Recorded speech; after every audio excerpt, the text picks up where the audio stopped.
Bienvenue sur le podcast Succès 360. Je m'appelle Élise Gagnon et j'aurai le plaisir d'animer ce podcast avec mes collègues de chez Vision C3R. Notre mission dans notre podcast, c'est de promouvoir un mode de vie sain pour entreprendre avec succès, et ça à travers l'ensemble de nos capsules. Avec ces capsules, on va couvrir divers sujets, que ce soit les finances, la santé mentale, la motivation, le tout pour vous permettre d'atteindre vos objectifs au quotidien. Au plaisir d'apprendre à s'entreprendre avec vous.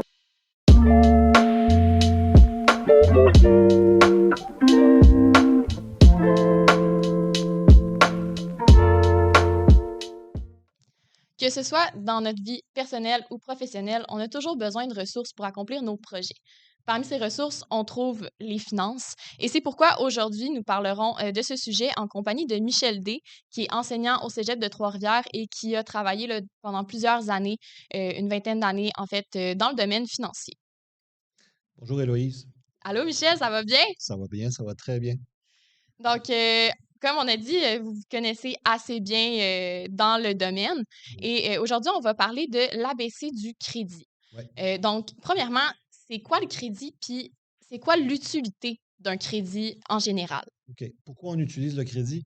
Ben, tout d'abord parce que on veut bénéficier quelque part on a un besoin et donc on veut bénéficier plus rapidement du bien qui va venir répondre à notre besoin. Parce qu'il y a deux façons d'acquérir un bien. La première façon, c'est ramasser son argent et puis par la suite, quand on a l'argent ramassé, ben, on achète le bien.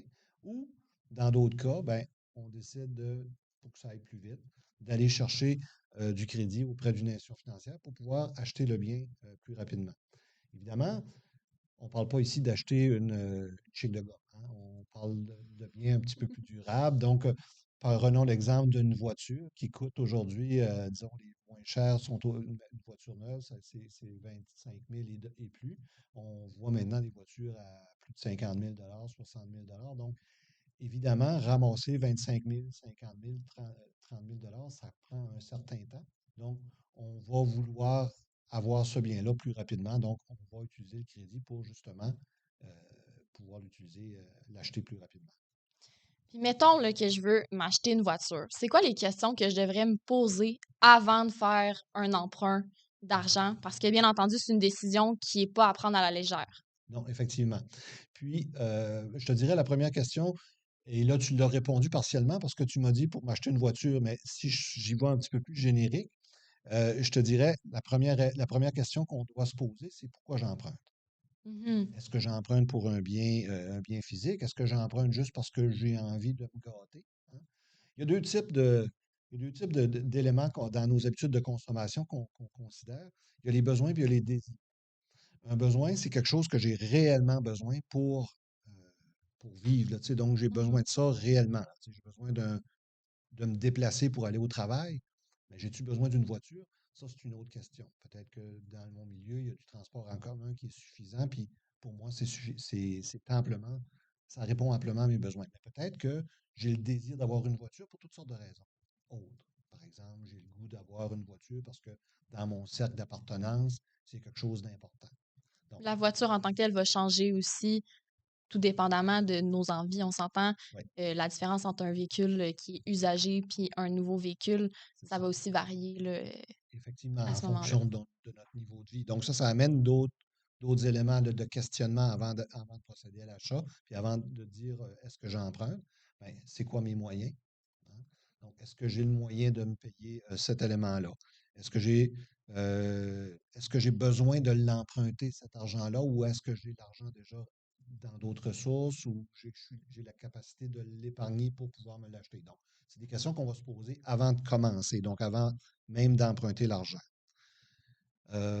Sinon, après ça, ben, on va se poser des questions plus du genre, ben, est-ce que j'emprunte ça sur 1 an, 2 ans, 3 ans, 4 ans, 5 ans? Une voiture, ça peut aller jusqu'à 7, 8 ans, à peu près, là, présentement, qu'on peut emprunter. Sinon, ben, on va se poser des questions, mais on va poser des questions au banquier peut-être un petit peu après, là, en lui demandant des informations sur le taux d'intérêt, sur comment ça marche. Parfait. Puis justement, comment ça marche? Vous venez de commencer à en parler, mais Ouais. comment ça marche après qu'on se soit posé la question, qu'on réalise qu'on a besoin de faire un emprunt? C'est quoi les démarches qu'on doit faire? Qui on va voir?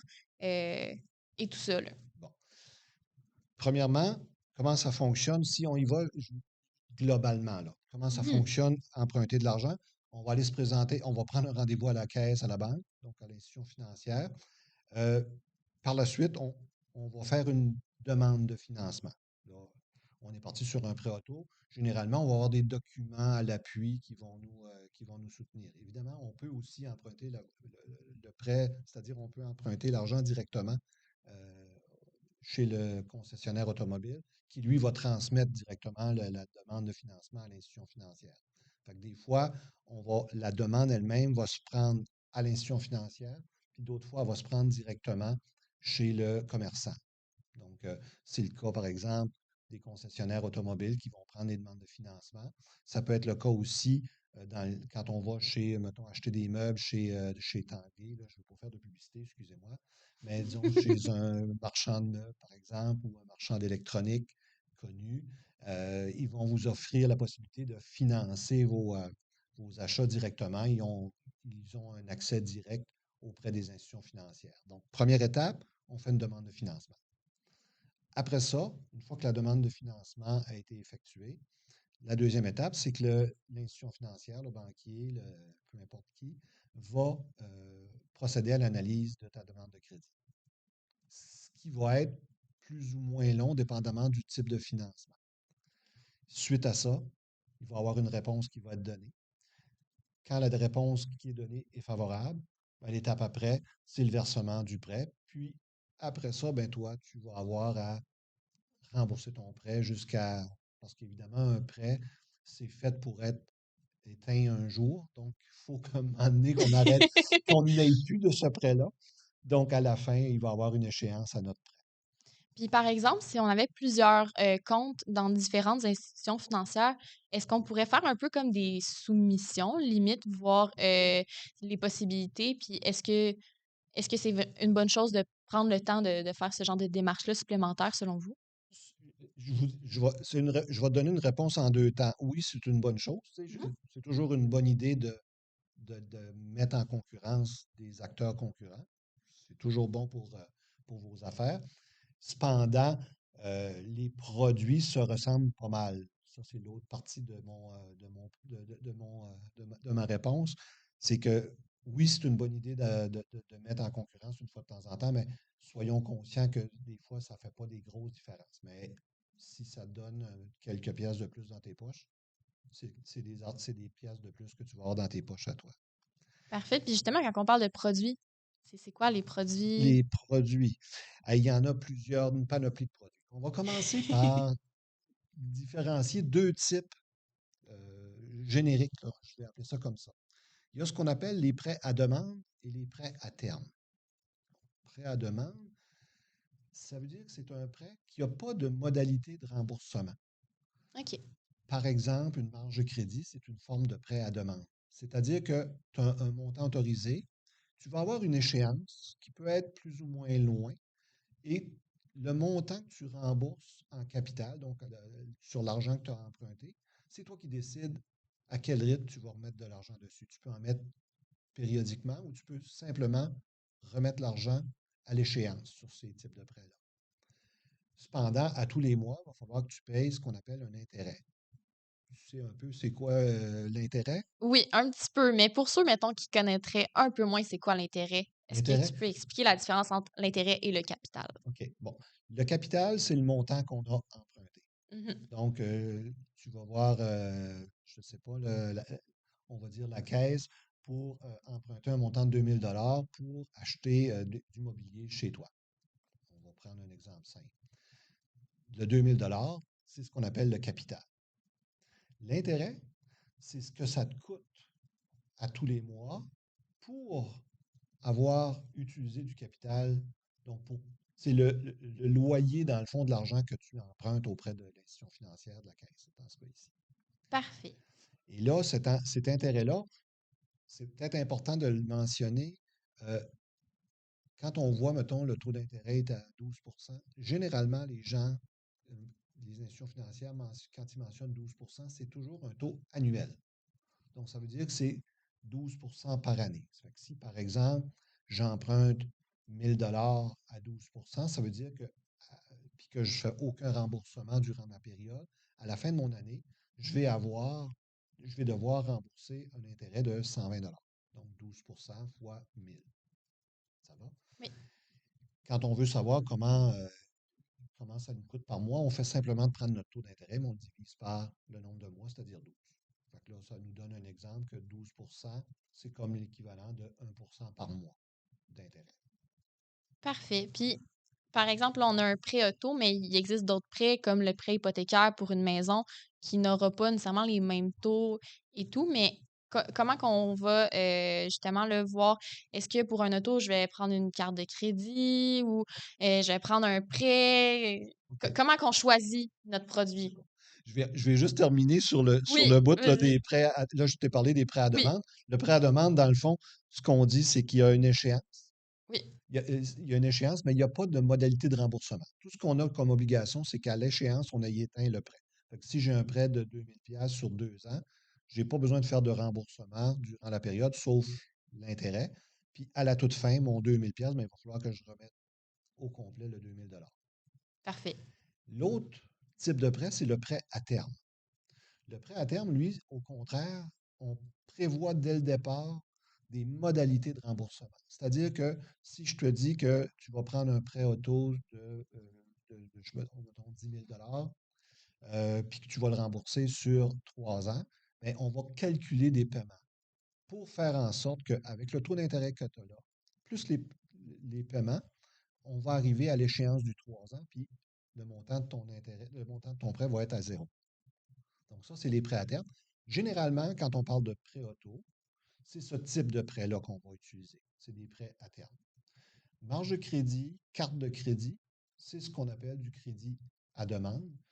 Et ça, généralement, on va utiliser ça pour deux choses, pour équilibrer un peu notre budget à chaque année, à chaque période de paie. Parce qu'on sait, l'argent ne rentre pas tout le temps au même rythme que les dépenses.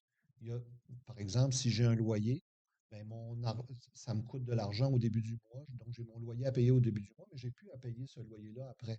Mhm. Donc, d'avoir une carte de crédit, une marge de crédit, ça me permet justement d'équilibrer un peu là, l'argent qui rentre, l'argent qui sort pour avoir moins de risques de se trouver à découvert, là. Donc, il y a une protection qui est rattachée avec ces types de financement-là. Ça va servir plus pour ces choses-là, la consommation immédiate qu'on va rembourser par la suite. Pour ce qui est de l'achat de biens durables, si on parle de prêt auto, d'acheter une maison, d'acheter des meubles, on va plutôt favoriser des prêts du type des prêts à terme, donc avec une échéance fixe. OK. Parfait. Puis parlant de carte de crédit et marge de crédit, comment on fait pour choisir? Ouais, les marges de crédit, c'est assez standard, mais les cartes de crédit, effectivement, c'est une bébite avec beaucoup de variables. Oui, parce qu'il y en a avec des points, il y en a avec des pourcentages, des récompenses. Oui, c'est ça. On s'y perd facilement. Oui, c'est ça. Je dirais on pourrait les mettre dans certaines catégories. Bon, il y a le premier type de carte de crédit, c'est des cartes de crédit avec taux régulier ou taux réduit. Le taux régulier, c'est-à-dire que les taux réguliers sur une carte de crédit, en général, là, ça tourne entre 18 et 20 quelques pourcents, là, dépendamment si on parle d'une carte de crédit de magasin. OK? Donc, évidemment, ça, c'est quelque chose à magasiner. Donc, taux réduit, souvent, ils vont être à des taux beaucoup plus bas, les dernières, 8,5, 9, 10. Cependant, souvent, il va y avoir un frais mensuel à payer pour ces cartes-là. Tu sais, ça ne vient pas gratis comme ça. Pas un frais mensuel, excusez, un frais annuel. Et évidemment, pour maintenir ton avantage d'avoir un taux réduit, il faut que tu bénéficies il faut que tu fasses toujours tes paiements selon les règles. Si tu sautes à un moment donné un paiement, automatiquement, ta carte va redevenir à taux régulier. OK. Ça, c'est une première chose, première catégorie. Ensuite, tu vas avoir des cartes avec frais, puis des cartes sans frais. Donc, sans frais annuels d'adhésion puis de renouvellement. Ça, c'est une deuxième catégorie. Bon, je pense que ça va de soi, là, sans frais ou avec frais. Puis le avec frais, des fois, il va être plus ou moins important, dépendamment des options qui sont rattachées à ta carte de crédit. Par option, t'entends quoi? Des primes, comme tu as parlé tout à l'heure, là, des cartes avec des points. Tu peux avoir aussi des cartes avec des assurances. Euh, je dirais, quelqu'un qui voyage beaucoup, d'avoir des protections pour en cas de perte de bagages, en cas d'annulation de vol. Donc, il existe une panoplie de services comme ça qui peuvent être ajoutés à la carte, mais ces services-là ne sont pas nécessairement sont pas gratuits. On s'entend? Ça se Mhm. paye par le biais des frais annuels. Souvent, les cartes avec beaucoup de privilèges vont venir aussi souvent avec, là je dis souvent parce que peut-être que quelque part dans l'industrie, avec la multitude de cartes, il y en a peut-être qui sont très avantageuses, mais généralement, là, ces cartes-là viennent avec des frais un petit peu plus importants. Fait que c'est Ça- aussi à prendre en considération quand oui, on va magasiner, en fait, ces petites options-là qu'on pense pas c'est nécessairement ça. au premier abord. C'est quoi tes besoins, tu sais? Si ton besoin à toi, c'est d'avoir une petite carte qui ne te coûte pas trop cher pour pouvoir faire tes achats au quotidien, tu ne voyages pas, tu es, pas mal toujours dans du quotidien, là, Mhm. on est mieux avec, on va choisir peut-être la carte qui coûte la moins chère dans le lot. Sinon, si on pense qu'on va voyager beaucoup, la carte avec justement des points avantages pour le voyage ou qui vont te donner, Desjardins parle de boni dollars.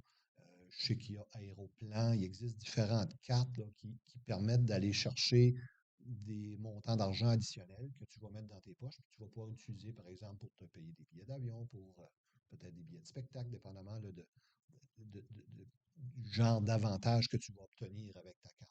Fait que c'est vraiment l'accrocher avec ton besoin à toi. Parfait. Donc, ça fait pas mal de tour pour moi là, pour au niveau Des cartes. des cartes de crédit. Parfait. Puis, qu'est-ce qui va affecter? Là, on est plus dans justement, dans les éléments là, qui vont affecter notre dossier de crédit parce que c'est de ça qu'on veut parler aussi aujourd'hui. Oui, de comment bien choisir, mais comment s'assurer de conserver une bonne relation avec le crédit en général. Euh, c'est quoi les éléments qui vont affecter notre dossier en général? OK. Le banquier, quand il analyse, tu te souviens, tantôt on a parlé, on fait une demande, après ça, il y a une Mhm. analyse. Le banquier, quand il fait une analyse de crédit, il va analyser un risque. C'est aussi simple que ça, c'est une analyse de risque. Donc, il va analyser, il va prendre en considération, c'est-à-dire un certain nombre d'éléments. Premier élément qu'il va prendre en considération, c'est le but du prêt. Pourquoi tu empruntes? Parce qu'il y a des buts de prêt qui sont plus risqués que d'autres. Est-ce que tu peux me donner des exemples? Je vais t'en donner un comme drette là. Parfait. Premier exemple, c'est une consolidation de dette. C'est quoi une consolidation de dette? Tu vas me dire, c'est quelqu'un qui arrive puis il a utilisé du crédit à gauche puis à droite pour acheter toutes sortes de biens. Puis là, à un moment donné, il se rend compte que le fait d'avoir plusieurs prêts à plusieurs endroits avec plusieurs modalités de remboursement, ça fait en sorte qu'il trouve ça lourd à utiliser. Souvent, il est un peu serré. Fait qu'il vient te voir comme banquier, puis il va venir te demander, dans le fond, de tout ramasser ça ensemble pour faire un seul prêt. Souvent, l'avantage pour la personne qui fait ça, c'est que on ramène tout ça dans un bloc, puis il va peut-être avoir des choses qui viennent à échéance dans 6 mois, d'autres dans 2 ans, d'autres dans 5 ans. On ramène ça tout, mettons, sur 5 ans, admettons. Et donc, ça va faire en sorte qu'il va se ramasser avec une modalité de paiement qui va être un peu inférieure. Mhm. Donc, un prêt comme ça, c'est beaucoup plus risqué parce que déjà, ça laisse planer le doute que la personne a peut-être une toute petite perte de contrôle par rapport à son crédit. Donc, il y a un risque additionnel pour ça. À l'opposé, quelqu'un qui vient de voir pour s'acheter une nouvelle maison, ben, le niveau de risque est beaucoup plus faible. Pourquoi? Mhm. Parce que l'institution financière est en mesure de prendre ce qu'on appelle une garantie. Donc, il peut prendre un lien sur la maison. Donc, ça vient réduire le risque. En cas de défaut, si l'emprunteur est plus capable de faire les paiements, ben, j'ai toujours la maison qui va m'être retournée entre les mains du banquier, qui va pouvoir s'en servir pour rembourser en totalité ou en partie l'emprunt. Puis autre qu'une maison, y a-t-il d'autres biens qui peuvent être pris en garantie Oui, ou? oui. Il existe on prend des garanties habituellement sur deux types de biens, bien meubles, bien immeubles. Donc, dans les biens immeubles, c'est pas mal les maisons, les duplex, les immeubles commerciaux. Les biens meubles, ben, on va parler des automobiles. On va parler aussi de placements qui peuvent être mis en garantie sur des prêts. Fait qu'on ne prend peut-être pas nécessairement un prêt pour le placement, mais on a des placements à côté qu'on ne veut pas sortir. Fait qu'on va peut-être prendre le placement en garantie pour aller chercher un taux d'intérêt plus faible pour l'emprunt qu'on veut faire pour un autre projet quelconque. OK. Fait que, premier élément, le but du prêt. Deuxième élément, d'après toi, qu'est-ce qu'un banquier pourrait regarder sur un. Ben, selon moi, c'est sûr que s'il y a des antécédents, ça peut être vérifié. Par exemple, si la personne a déjà une carte de crédit, qu'on voit qu'elle n'a pas eu de problème à le rembourser, ben, selon moi, ça réduit le risque dans l'esprit du banquier. Effectivement, le deuxième élément qu'on va regarder, c'est un deuxième élément, parce que c'est pas le deuxième, mais un deuxième Mhm. élément, c'est vraiment les antécédents de crédit. Ça, on va pouvoir le mesurer avec un outil qu'on pourra jaser un petit peu plus loin qui s'appelle le bureau de crédit. Mais oui, les antécédents de crédit, c'est un élément qu'on va prendre en considération. Quelqu'un qui rembourse bien, quelqu'un qui utilise régulièrement le crédit, mais qui l'utilise bien, va être avantagé par rapport à quelqu'un qui ne l'utilise pas bien. Donc, on voit qu'il y a un niveau de risque là, à ce niveau-là.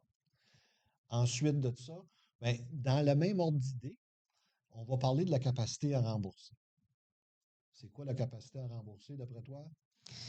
D'après moi, ça doit être la stabilité dans le sens où est-ce que la personne a un revenu stable? Est-ce qu'elle a un emploi? C'est quoi qu'elle a payé aussi comme facture? Est-ce qu'elle habite chez ses parents et qu'elle a le moyen qu'elle a moins de dépenses en fait pour rembourser plus facilement son emprunt? En fait, c'est ça. C'est est-ce qu'on est capable de rembourser l'emprunt? Euh, L'outil ultime, c'est vraiment le budget. Donc, je regarde les revenus, je regarde les dépenses, puis à la fin, je me dis, j'ai-tu un excédent de revenus sur mes dépenses? Si j'ai plus de revenus que des dépenses, ça va bien. Ça veut dire que j'ai une capacité d'emprunt, j'ai une capacité d'épargner, donc ça va bien. Maintenant, les institutions financières n'utilisent pas le budget pour faire ça parce que c'est trop long. Hein. Ça serait vraiment trop un gros, Mhm. gros job. Ça fait ils ont développé un outil qui s'appelle l'amortissement total de la dette ou le calcul de l'ATD. C'est vraiment l'abrévié. Comment ça se calcule? C'est qu'on va prendre tes revenus mensuels et on va prendre tes dépenses, tous tes paiements que tu fais. Là. Donc, si tu as un loyer, si tu n'as pas un loyer, mais que tu as un prêt hypothécaire, puis tu payes des taxes, puis tu as de l'électricité, donc les charges directes là, au niveau de l'habitation. Ensuite, si tu as des prêts auto, OK. si tu as des prêts à terme quelconques, là, des modalités de prêt, là. Mhm. Puis on va aussi considérer un certain pourcentage des cartes de crédit, des limites de tes cartes de crédit, puis de tes marges de crédit si tu en as plusieurs. On va additionner tout ça, ces montants-là, donc ce qu'on appelle les obligations financières. Puis on va diviser ça par ton revenu mensuel. Donc les obligations mensuelles divisées par tes revenus mensuels, ça va te donner un ratio qu'on va appeler d'ATD.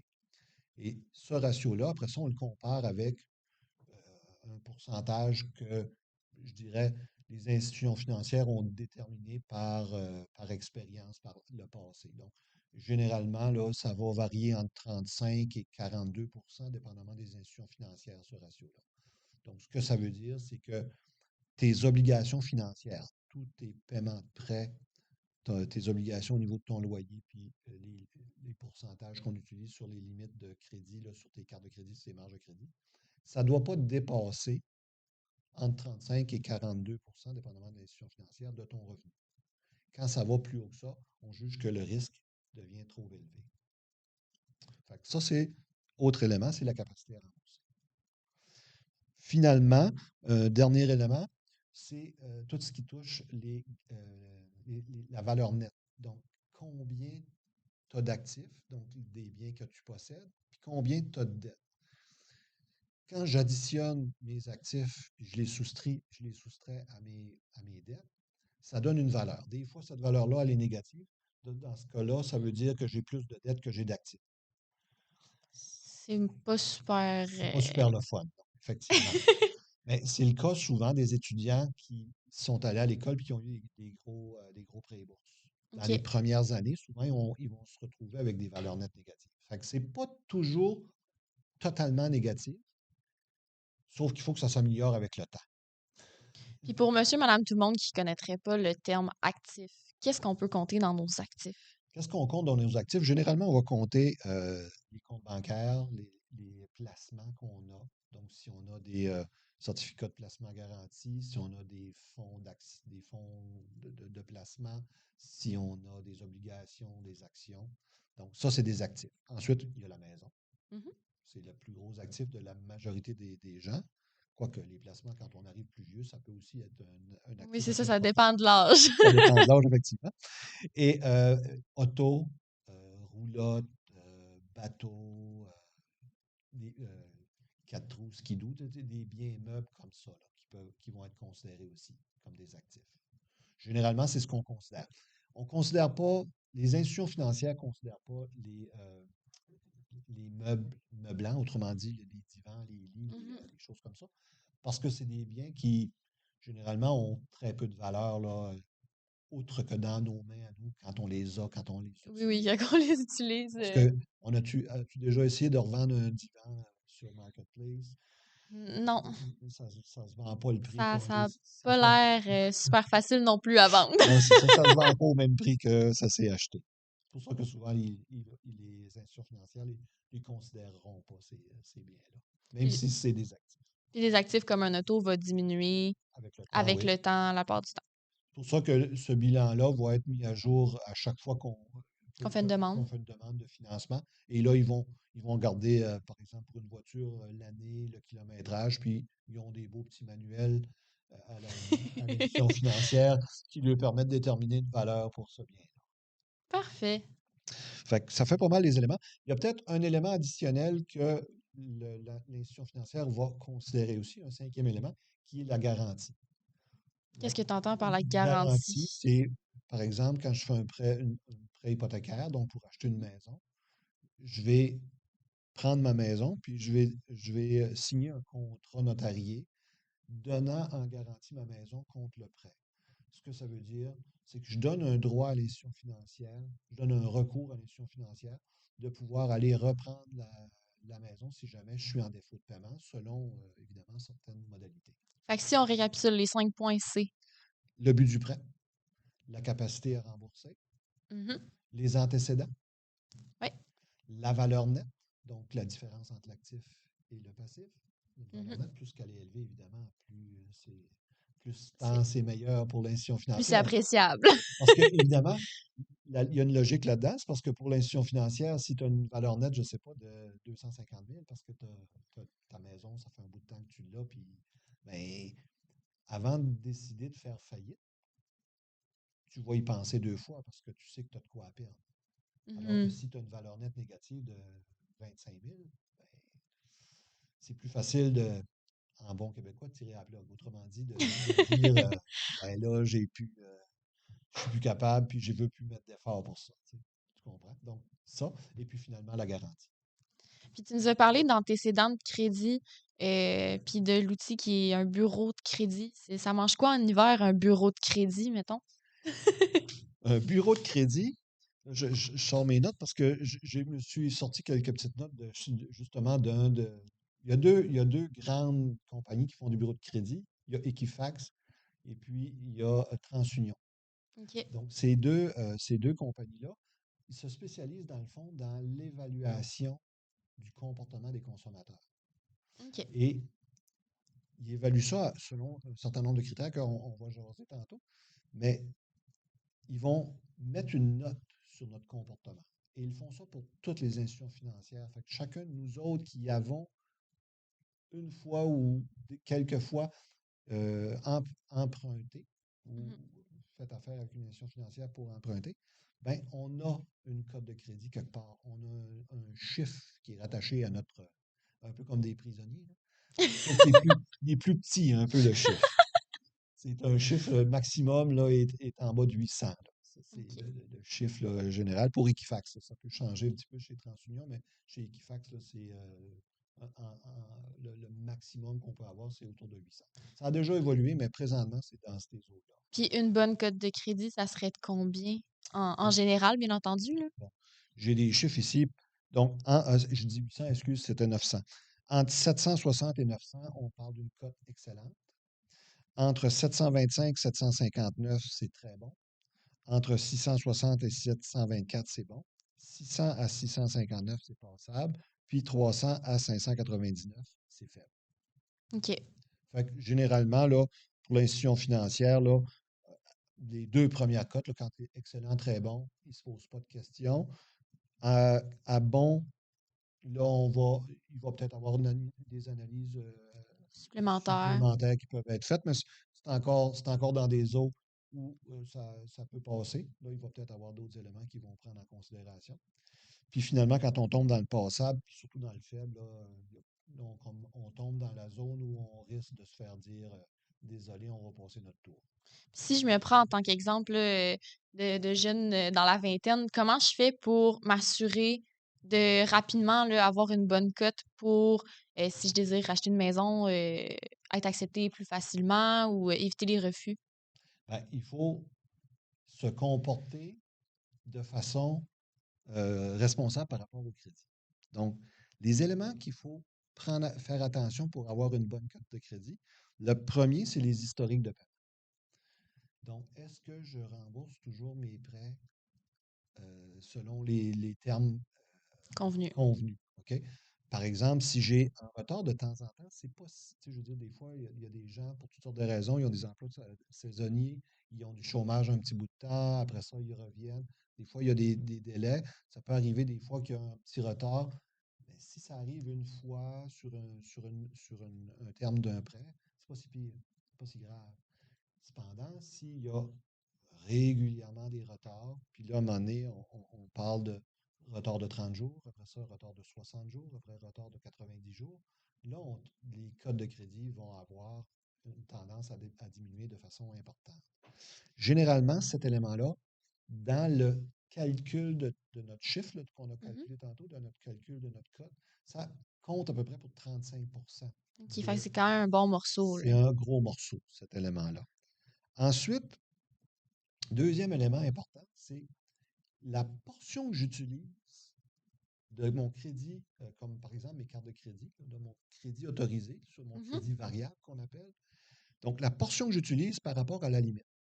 Si j'utilise tout le temps 100 de mon crédit utilisé, de mes limites autorisées, Mhm.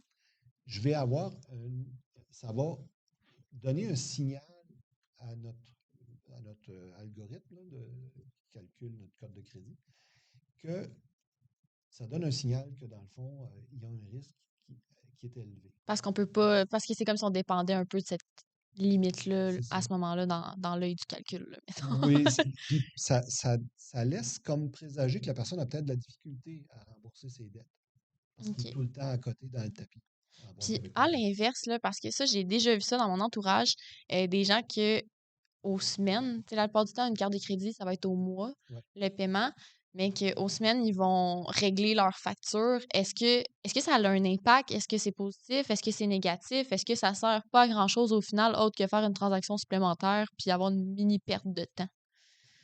Je te dirais pas que c'est une perte de temps. Je te dis juste que ce qui est important, c'est de régler dans les délais, OK. les dettes. Donc, une carte de crédit, si on ne veut pas payer d'intérêt, tu le sais qu'une carte de crédit, si je paye à l'intérieur des délais qui sont prescrits, ben, je ne paye pas l'intérêt. C'est une beauté de la carte de crédit, c'est que même s'il y a un taux d'intérêt à 18 si à la fin de mon mois, je la rembourse ben, à la fin de mon mois, plus les quelques jours qu'ils me donnent, habituellement, c'est une vingtaine de jours de plus, à partir du moment que j'ai reçu mon état de compte, ben, si je le règle au complet, ben, je ne paierai aucun intérêt dessus. Donc, je n'ai pas besoin de faire ça pour avoir une bonne cote de crédit. Ce qu'il faut que je m'assure, c'est que je paye le minimum au moins. Puis OK. que mon niveau ne se rende pas à 100 puis des fois même un petit peu plus, parce que souvent, les cartes de crédit, entre le moment qu'ils autorisent et le moment que les facturants, des fois, ça peut même aller au-delà du 100% d'utilisation. On peut avoir, par exemple, une carte de crédit avec une limite de 2000 qui est utilisée à 2100, 2150. Ça peut arriver à cause des délais de transmission d'informations. Mais donc, il faut minimalement que je remette mon 5%. C'est sûr que si je rembourse tout le temps 100% puis que je paye zéro d'intérêt, un, c'est bon pour tes finances personnelles parce que tu ne payeras pas d'intérêt sur ta carte. Puis deux, bien, minimalement, ton utilisation, ici sur cet élément-là, sur le crédit utilisé par rapport au crédit disponible, bien, tu vas toujours être avec des bons ratios parce que ça veut dire que tu l'amènes à zéro régulièrement. OK, Fait que parfait. ça, c'est bon de ce point de vue-là. Donc, j'ai parlé des historiques de paiement. J'ai parlé aussi des crédits utilisés par rapport au crédit maximum. L'autre élément, c'est le nombre de demandes que tu fais au niveau des demandes de financement. Comme dirait l'autre, trop, c'est comme pas assez. Puis c'est vraiment vrai dans notre situation. C'est-à-dire que quelqu'un qui n'a jamais fait de demande de crédit, il n'y a aucun historique. Il n'y a aucun Mhm. antécédent de crédit. Fait aucun antécédent, un plus grand risque dans la tête C'est-à-dire des qu'il n'est banquiers. pas coté. Fait que le banquier, il ne sait pas, il n'est pas capable d'évaluer son risque. Donc, dans cette situation-là, il faut se dépêcher à aller chercher au moins une petite carte de crédit, quelque chose pour au moins faire des transactions, puis le faire de façon intelligente, évidemment, pour se bâtir une cote de crédit. À l'inverse, c'est aussi vrai, quelqu'un qui fait genre une vingtaine de transactions par année de crédit, on s'entend. Mhm. Je ne parle pas ici d'utiliser sa carte de Ça crédit garde. 20 Non, c'est fois. ça. C'est de faire 20 demandes de financement. Là, tu sais, mettons, je vais chez Tanguay, je fais une demande là, je vais à la caisse pour un prêt auto, je m'en vais faire un petit tour chez une autre institution financière pour faire un petit prêt pour, je ne sais pas, moi, acheter une motoneige, pour acheter des meubles. Et là, puis j'ai déjà vu là, des historiques de crédit là, qui facilement une vingtaine, trentaine de demandes de financement dans une période de moins de 24 mois. Ça aussi, ça a un impact sur notre code de crédit. Puis de manière générale, on veut viser combien, mettons, par 24 mois ou par année de demandes? Il y a pas de maximum. Oui, il y a un maximum, mais je veux dire, j'ai pas de chiffre là, en termes d'objectifs cibles. OK. Mais il faut en faire suffisamment pour garder son dossier de crédit actif. Donc, Mhm. avoir soit une carte de crédit active, puis peut-être un ou deux prêts là, parce que j'ai acheté une voiture ou des choses comme ça. Mais généralement, on essaie de limiter ça au maximum. OK. Pourquoi? Parce que ça dénote un comportement des fois un peu compulsif. Et OK. c'est ça qui fait peur à l'algorithme du bureau de crédit. Ça compte à peu près pour 15%. Tantôt, on avait dit 35. Le 35. deuxième, c'était 30. Celui-là, c'est 15%. OK. Après ça, il y a un 10%.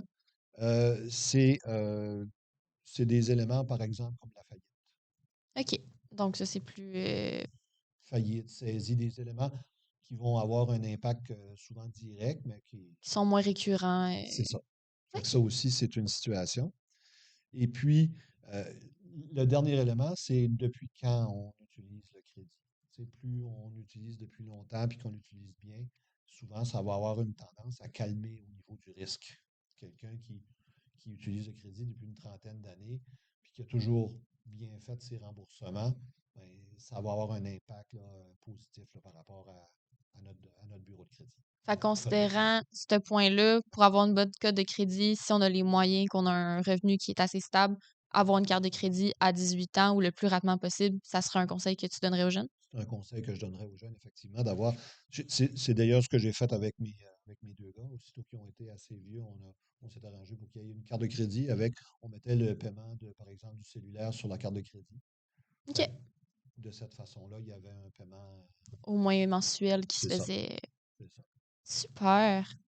Puis là, on a parlé de tous ces éléments-là, mais y a-t-il d'autres motifs ou c'est quoi les motifs qui feraient en sorte qu'en tant que banquier, euh, la réponse, ça serait un non au lieu d'un oui pour la demande d'un emprunt? Ben, en général, ce qu'on vient de parler là, c'est pas mal les motifs qui expliquent pourquoi on va refuser un dossier. Généralement, le premier élément qui arrive là, c'est vraiment la capacité à payer. Hein. C'est la première chose qu'on. Si tu n'as pas la capacité à payer, on va arrêter de jaser tout de suite parce que tu ne seras pas capable de faire les paiements. Fait que Mhm. ça, c'est le premier. Deuxième élément qui va être très important, c'est celui qu'on vient de jaser, c'est-à-dire les antécédents de crédit. Après ça, dans une moindre mesure, c'est les autres éléments qui vont rentrer en compte. Évidemment, c'est toutes des. C'est pas, souvent, c'est pas un seul élément, c'est la somme de différents éléments, puis l'accumulation des risques qui Mhm. va faire en sorte que le banquier va à un moment donné dire oui ou non par rapport à un dossier de crédit. Puis évidemment, quand on est, euh, quand on est un néophyte, qu'on n'a aucun antécédent de crédit, ben, il faut souvent commencer en faisant ses preuves. C'est que si tu n'as jamais fait de demande de financement, tu ne commences pas tout de suite en demandant un prêt auto pour une voiture de 52 000. Tu vas peut-être commencer plus, Plus bas, avec une petite carte de c'est crédit. ça pour construire ton dossier de crédit pour qu'après ça, ça puisse tranquillement pas vite monter. Là. Puis quelqu'un qui aurait fait faillite, est-ce qu'il se fait automatiquement refuser si, par exemple, il a redressé sa situation financière, qu'il a un revenu stable et tout, à quel point ce facteur-là, il va faire pencher la balance? C'est une bonne question. Et c'est une question qui se répond, ça dépend. C'est plate là, comme réponse. Mais il y a une période pendant laquelle, de toute façon, quelqu'un qui est en faillite ne peut pas emprunter. OK? OK. Il y a une période là, où il est sous la tutelle d'un syndic. Dans cette période-là, qui est, dans le temps, on parlait de 6 mois, mais maintenant, je pense que c'est rendu 1 an. euh, il ne peut pas contracter de nouveaux emprunts. Ça, c'est pour une première faillite. Pour une deuxième faillite, c'est un peu plus long, là, ces périodes-là. Mhm. Puis après ça, il y a la période de libération. Ça fait que pour une première faillite, euh, le- le- la tâche, je vais le dire Mhm. comme ça, L'attache au dossier. oui, elle va apparaître pendant les 5 années suivantes, OK. OK, dans ton dossier.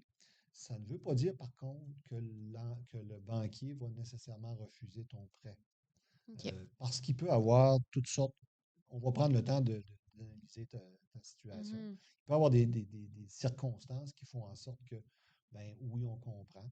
Puis là, parce que moi, j'en ai fait des prêts à des gens qui sortaient d'une faillite, puis que ça apparaissait encore dans leur bureau de crédit. Mais j'avais des gens, puis je comprenais les circonstances, puis on les a accompagnés, puis ils ont fait une bonne. Tu sais, ils ont fait, je dirais, pénitence, je ne sais pas comment dire ça autrement, là. Autrement dit, ils ont fait. Ils ont purgé leur Ils se peine. sont rachetés. Ils se sont rachetés comme il faut, puis ils ont dit vraiment c'était circonstanciel, c'est arrivé là, puis maintenant ça va mieux. Puis effectivement, ça allait bien. Fait que le côté humain, il est quand même Ça existe est encore. présent. Mais comme je te dis, ça dépend. Ça dépend beaucoup de qui fait le prêt. Tu sais, des fois, il y a des gens vont être un petit peu plus conservateurs, d'autres qui vont être un petit peu plus je dirais, libéral dans leur façon d'octroyer du crédit. Donc, c'est sûr que quelqu'un qui est très conservateur va peut-être avoir tendance à vouloir refuser peut-être le prêt plus rapidement. Là. Alors que OK. d'autres, moi, j'étais probablement quelqu'un d'un petit peu plus sensible à la situation financière des personnes, quoique j'ai refusé des prêts à des gens aussi. C'était parce qu'il y a des situations que c'était impossible de trouver une Oui, façon bien entendu, là. d'aider. Là. Ben, en même temps, on pouvait les aider, mais d'une autre façon, en leur donnant des conseils, en leur disant, ben là, fais ça autrement, prends-toi d'une autre façon pour obtenir ça. OK. Mais généralement, oui, une faillite, il y a un délai de libération. Pendant la période où ils sont en faillite, là, tu peux absolument pas, tu peux même pas contracter, Envisageable. c'est même pas envisageable. OK. Puis à quelle fréquence est-ce qu'on devrait regarder notre dossier de crédit? Parce que c'est quand même facile d'accès, là. Aujourd'hui, on s'entend sur les applications des institutions financières. On est souvent capable d'aller voir la cote directement. Fait que est-ce qu'on regarde ça toutes les semaines? Est-ce qu'on regarde ça une fois par an? Comment qu'on gère ça? Une fois par semaine, c'est peut-être un peu intense. Je te dirais que même quand on va sur le site d'Equifax, ils recommandent de ne pas aller plus fréquemment qu'aux 6 mois là, OK. avant de faire c'est-à-dire, je ne me souviens pas si c'était le site d'Equifax. En fait, j'ai fait une vérification. Il disait de ne pas aller plus qu'aux 6 mois, là, plus fréquemment qu'aux 6 mois. Ça donne rien, puis en plus, ça peut finir par affecter ta cote de crédit. OK. Parce qu'évidemment, ça fait des interrogations, donc ça va apparaître dans ton historique. Ah! Sauf que si tu vas sur le site de ton institution financière, à mon avis, ça ne doit pas affecter ta cote de crédit. OK, parfait. Celle-là, ça doit être moins grave. Mais cependant, je dirais, on a un an et demi, d'après moi, aux années et demie, c'est suffisant, d'après moi, là, pour s'assurer de faire un bon suivi. Mais ça, c'est une opinion très personnelle, je te dirais. OK, OK. Puis là, je sais que j'ai, mettons, un bon dossier. Je sais que je veux emprunter pour un auto. J'arrive dans ton bureau là, de conseiller. Oui. C'est quoi les questions que je devrais te poser? Ben, moi, je pense que la première question que tu devrais commencer par me poser, magasine-moi un petit peu. Pose-moi des questions sur comment ça fonctionne. OK. C'est quoi le processus? Tu sais, comment ça. C'est-tu long? Parce que ça se peut que des fois, il y en a que ça soit un petit peu plus long que d'autres. Donc, est-ce que c'est long? Est-ce qu'il y a des frais rattachés au renouvellement ou tu sais, peux-tu avoir des frais autres? C'est quoi les modalités de prêt? C'est quoi le taux d'intérêt que tu offres pour ce type de prêt-là? Parce que peut-être que dans une autre institution financière, le taux d'intérêt va être meilleur. Qui prend les décisions? Est-ce que c'est toi qui prends la décision ou il faut que tu ailles passer ça dans un comité en arrière? Puis ben, ça aussi, c'est des genres de questions qu'on va vouloir connaître. Après ça, est-ce que je peux faire mon prêt sur combien d'années? Tu sais, je peux-tu faire un prêt sur 3 ans, 4 ans, 5 ans, 7 ans, 10 ans? C'est quoi le terme maximum que je peux aller chercher? Est-ce que ça. Dans le fond, ce que tu veux savoir, est-ce que ça va me convenir, les modalités? OK. Puis après ça, tu peux prendre ta décision, dire, OK, je vais faire ma demande ici. À la limite, tu peux toujours faire une demande, tu n'es pas obligé de l'accepter immédiatement. OK. Fait Ce qu'il qu'on faut peut. juste se rappeler, par contre, Oui. c'est que si tu fais une demande de financement, que tu signes ta Mhm. demande de financement, tu signes, il y a toujours une petite phrase en haut de ce que tu signes. C'est un consentement. Ce consentement-là, c'est que tu autorises le banquier, l'institution financière, la caisse, à prendre les vérifications, à faire les vérifications des antécédents. Donc, automatiquement, si tu signes le document, ben, tu lui donnes le OK pour qu'il aille faire son enquête de crédit. Et donc, tu vas avoir une, je dirais pas une tâche, là, mais un hit là, Une une mention. mention au niveau du bureau de crédit. Et si tu as fait ça dans 4 institutions financières consécutives, puis que tu as signé tes papiers, puis qu'ils ont toutes fait ça, ben, tu vas avoir 4 mentions. Comme je vous ai expliqué, comme je t'ai expliqué tantôt, c'est que ce nombre-là, à un moment donné, il finit par avoir un impact sur ton bureau de crédit lui-même, OK. sur ta cote de crédit. Fait avant de signer les documents, il faut juste faire attention, juste s'assurer que D'avoir un intérêt réel réel, ouais, pour. c'est ça. On signe pas ce consentement-là pour le fun. Parfait. Eh, mais ça fait pas mal le tour. En terminant, t'aurais-tu des conseils pour les jeunes et les moins jeunes qui écoutent, qui veulent s'assurer d'avoir une bonne santé financière? Ben, j'en ai déjà nommé quelques-uns. Mais le premier, contrôler ses désirs. On a dit, hein, les besoins, c'est quelque chose que j'ai vraiment besoin. Les désirs, Mhm. c'est des choses que je souhaite. C'est un peu plus intangible. Des fois, c'est un peu plus. Ouh! Tu sais, ça nous fait du bien, mais c'est pas nécessairement. J'ai Nécessaire. besoin peut-être d'une voiture, mais j'ai peut-être pas besoin d'une voiture à 100 000. Tu sais, Mhm. donc, contrôler ses désirs. Des fois, contrôler ses désirs aussi, ça peut simplement vouloir dire, ben, avant d'aller acheter quelque chose sur une impulsion, je prends le temps. Je me dis, je vais ramasser un petit peu d'argent pour me l'acheter. Déjà, je vais voir comment je me comporte. Puis des fois, ça va juste me dis que finalement, je n'avais pas tant besoin que ça, cette patente-là. Ça avait l'air bien, wow, là, Puis mais même que des fois, ça doit jouer au niveau des priorités, de se dire, hey, je suis en train d'économiser pour X. Puis finalement, je préfère mettre cet argent-là sur un autre, un autre bien, un autre achat. Puis ça doit être ben oui, positif oui, à parce qu'il ne faut pas oublier, nos désirs, c'est pratiquement illimité. Mhm. OK? Mais Nos besoins. nos ressources, donc l'argent, ce qu'on a pour combler ces besoins, ces désirs-là, ben lui, il est limité, là. Fait qu'à un moment donné, il faut faire des choix, il faut faire des priorités, faut être capable de gérer nos priorités à ce niveau-là. Donc, contrôler ses désirs. Deuxième, on négocie. Tout se négocie, hein, même les taux d'intérêt, puis surtout le prix des biens, ça se négocie ça aussi. Donc, OK. négocier avec, quitte à aller voir différentes places. Des fois, négocier, ça veut juste vouloir dire magasiner aussi. C'est Mhm. que je vais voir une autre place, puis je me rends compte que pour mon même besoin, ben, je trouve quelque chose d'autre quelque chose de comparable à un autre endroit à moins cher. Donc, négocier, magasiner. Ensuite, ben, évidemment, adopter un comportement responsable par rapport au crédit, ça veut dire s'assurer de respecter ses modalités de paiement. Donc, si j'ai des prêts à terme, puis que le paiement il est dû pour le 15 du mois, mais je m'assure que l'argent est dans le compte le 15 du mois quand vient le moment que le paiement se prenne. Si j'ai une carte de crédit, puis que le montant minimum, généralement, on parle de 5 de la limite. Fait que si j'ai une carte de crédit de 1000 mais il faut que je m'assure que je mette tous les mois 50 au moins. Encore mieux si je le rembourse au complet, mais minimalement, au moins m'assurer que je mets le 50 dedans. Donc, souvent, de toute façon, sur votre relevé de carte de crédit, vous allez avoir le montant à remettre. Ouais. Fait que assurez-vous de remettre au moins ce montant-là. Puis ensuite, c'est de calculer puis de connaître sa marge de manœuvre financière. Si on fait notre budget, ben, on est capable de savoir combien j'ai de disponible à tous les mois pour justement mes autres dépenses, là, je dirais mes dépenses discrétionnaires, là, comme ça. Donc, OK. ça fait pas mal de tour, je pense, des conseils que je pourrais vous donner. Ben, merci beaucoup, Michel, de ta présence aujourd'hui. Merci. On espère que ça a pu en éclairer certains sur tout ce qui est le crédit, parce qu'on sait que des fois, on voit ça comme une grosse bête noire un peu, là, qu'on comprend pas totalement. Fait que merci beaucoup. Puis on se revoit là, pour une prochaine capsule. Ben, merci beaucoup. Fait que si vous avez des questions en commentaire auxquelles on n'a pas pu répondre durant l'interview, ben, je vous invite à aller les marquer. On va pouvoir aller justement répondre à vos questions avec plaisir. Je vous invite aussi à suivre la page de Vision C3R sur Facebook et Instagram, ainsi que Focus Review sur Instagram pour garder le cap de manière hebdomadaire sur le monde des affaires.